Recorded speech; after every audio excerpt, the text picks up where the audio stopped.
Hello everyone, welcome to my YouTube channel. So आज हम थोड़ा देखेंगे कि why there was a need to classify the elements, कि हमने पीरियोडिक टेबल बनाई क्यों, ये इसकी जरूरत क्या पड़ी और कौन कौन से साइंटिस्ट आए जिन्होंने अपने काम किए लेकिन वो फेल हो गए। और बाद में निकला कौन? मेंडली पीरियोडिक लॉ, जो कि जाना जाता है अब as a modern periodic law. So आज हम इन सब चीजों के बारे में जानेंगे। सो हम स्टार्ट करते हैं। पहले नीड टू क्लासिफाई, फर्स्ट हम देखेंगे आज need to classify the elements.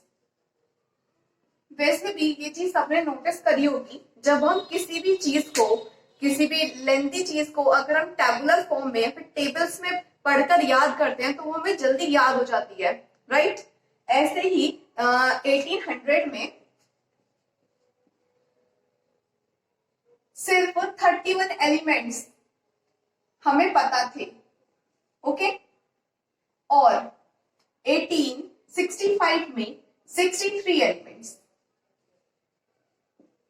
So 31 elements तो हम याद रख सकते हैं, लेकिन इसकी संख्या बढ़ती जा रही थी बिकॉज एलिमेंट्स जो थे वो डिस्कवर्ड होते जा रहे थे। So it was very hard to remember the physical properties of all the elements individually. तो इन सबको पढ़ना, इनकी प्रॉपर्टीज के बारे में पढ़ना हमें बहुत मुश्किल हो गया था हमारे लिए कि हम कैसे पढ़े इतने सारे। तो इसलिए हमने, साइंटिस्ट ने क्या सजेस्ट किया? एक टेबुलर फॉर्म जिसमें हम एलिमेंट्स को सिस्टमैटिक वे में डालेंगे, उनकी फिजिकल और केमिकल प्रॉपर्टीज को देखते हुए या फिर उनके एटॉमिक वेट को देखते हुए, और वो टेबुलर फॉर्म में हम अरेंज करेंगे उन एलिमेंट्स को। ओके, सो ये समझ आ गया। सो अब हम पढ़ते हैं पहले साइंटिस्ट के बारे में, जो कि थे जॉन डॉबर्नियर। डॉबर्नियर का जो कहा जाता है लॉ, उसे हम कहते हैं लॉ ऑफ ट्रायड्स।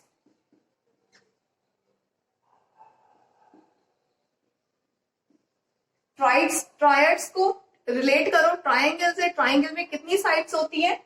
3 होती हैं। तो इन्होंने क्या किया? इन्होंने 3 एलिमेंट्स को अरेंज किया, मतलब 3 एलिमेंट्स के ग्रुप बनाकर उनको अरेंज किया उनकी फिजिकल और प्रॉपर्टीज को देखते हुए। जैसे कि हम देखें लिथियम को, सोडियम को, पोटेशियम को, कैल्शियम, स्ट्रोंशियम, बेरियम को। ठीक, ऐसे करके उन्होंने ये सारे अरेंज किए। इधर अरेंज है क्लोरीन, ब्रोमीन और आयोडीन को। 3 ही classify the elements in a group of 3 elements called triads. ठीक है, उन्होंने क्या प्रपोज किया, उन्होंने क्या ऑब्जर्व किया कि the middle element of each group, the middle member of each group and the atomic number of this element is the arithmetic mean of all other 2 elements. Means जो Na है उसका atomic weight क्या होगा? Sodium का atomic weight किसके arithmetic mean के equal होगा?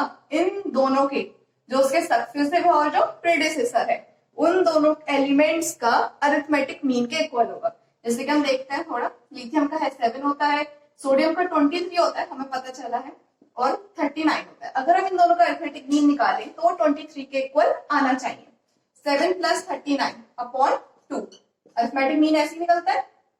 ठीक है, 39 + 7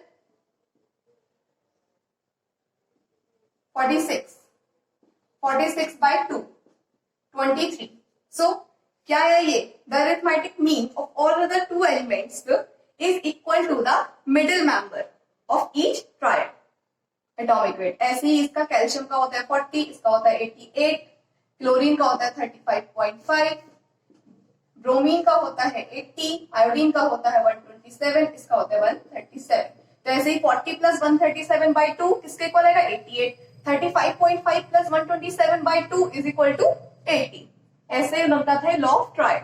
लेकिन ये कुछ ही एलिमेंट्स पर वर्क किया, उसके बाद इसको डिसमिस्ड कर दिया गया। लेकिन ये किस नाम से जाना जाता है? Law of triads. ठीक है, इसके बाद एक और साइंटिस्ट आए जिनका नाम था John Alexander. John Alexander Newland. Okay, इन्होंने न्यूलैंड लॉ ऑफ ऑक्टेव्स इन्होंने दिया हमें, ठीक है। लेकिन इन्होंने भी क्या किया, इन्होंने भी ही arranged all the elements in the increasing order of their atomic weight. कैसे अरेंज किया? एटॉमिक वेट से। All the elements in the increasing order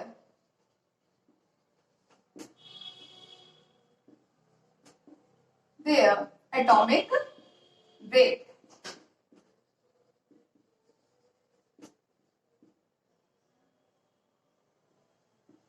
okay, so इन्होंने सारे एलिमेंट्स को कैसे अरेंज किया? Increasing order of their atomic weight की जैसे जैसे हम अरेंज करते जाएंगे वैसे वैसे एटॉमिक वेट क्या बढ़ता जाएगा? बढ़ता जाएगा। जैसे कि अगर हम देखें लिथियम BCNOF, ठीक है, NaMg,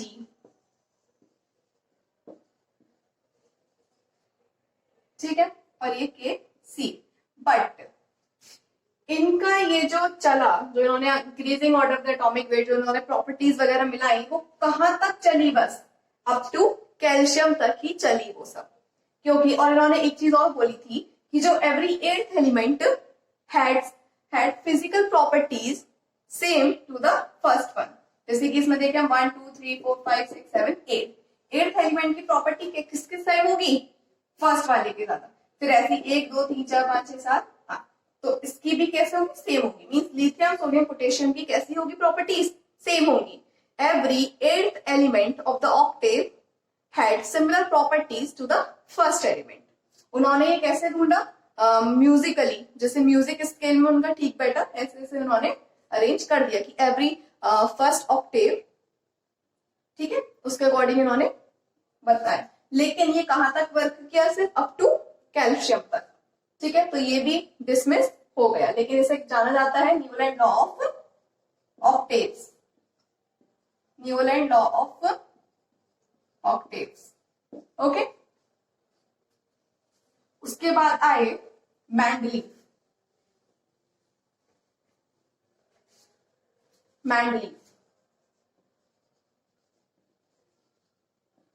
मैंडलीफ पीरियडिक लॉ आया, जिन्होंने बोला कि उन्होंने अरेंज किए एलिमेंट्स कैसे?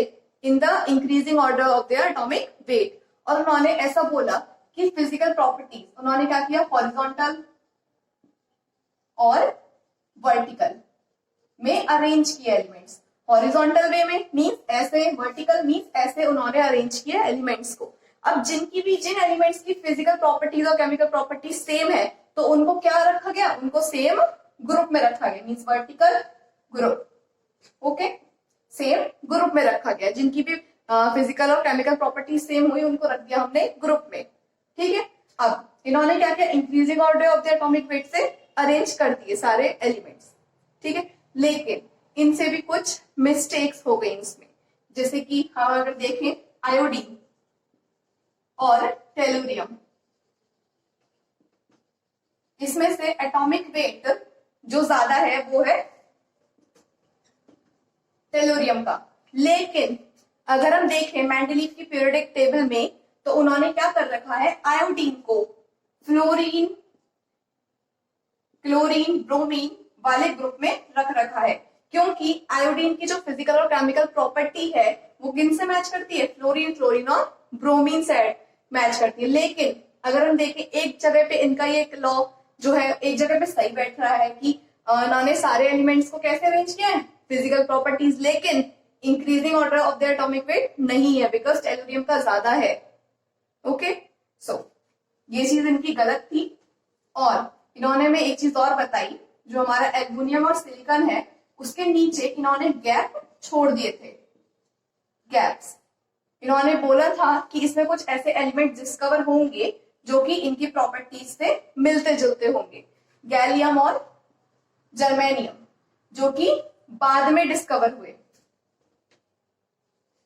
गैलियम और जर्मेनियम। उन्होंने हमें इसका आइडिया ही नहीं दिया कि गैलियम और जर्मेनियम आएंगे, डिस्कवर होंगे, बल्कि उन्होंने हमें उनकी कुछ प्रॉपर्टीज के बारे में भी बताया कि उनकी प्रॉपर्टीज जर्मेनियम की सिलिकॉन जैसी होंगी और गैलियम की एल्यूमिनियम जैसी होंगी। ठीक है, लेकिन जो एटॉमिक वेट का जो चक्कर था वो ज्यादा दिन तक नहीं चला, क्योंकि वो कुछ कुछ एलिमेंट्स में ठीक बैठ रहा था, कहीं कहीं पे नहीं। तो इसलिए इसको हटाकर, एटॉमिक वेट को हटाकर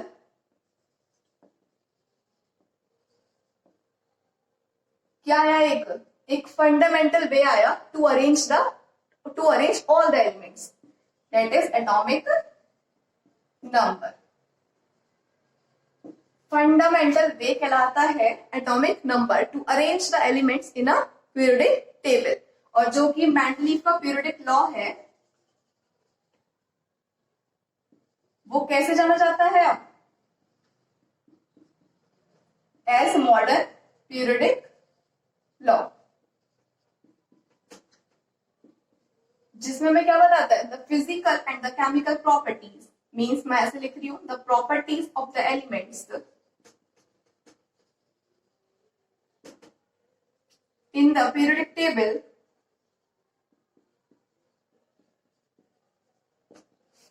are arranged in the increasing order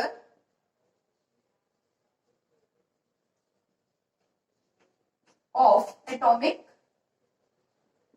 Mendeleev periodic law में क्या था, वेट था, but Mendeleev modern periodic law में क्या है, एटॉमिक नंबर है। हमने कैसे अरेंज किया, in increasing order of their atomic number से हमने अरेंज किया। ठीक है, तो ये था हमारा सारा मॉडर्न पीरियोडिक लॉ और modern periodic law, Mendeleev periodic law. So आज का वीडियो यहीं खत्म होता है। एंड मैंने बहुत सारे वीडियोस बना रखे हैं जिसमें मैंने बता रखा है how to learn, how to remember the elements in a easy, tricky and a funny way. और भी मैंने ट्रेंड्स एंड फिजिकल प्रॉपर्टीज पे भी अपनी वीडियोस बना रखे हैं। So please like, share and comment and thank you, and please subscribe my channel. Thanks for watching me. Thank you.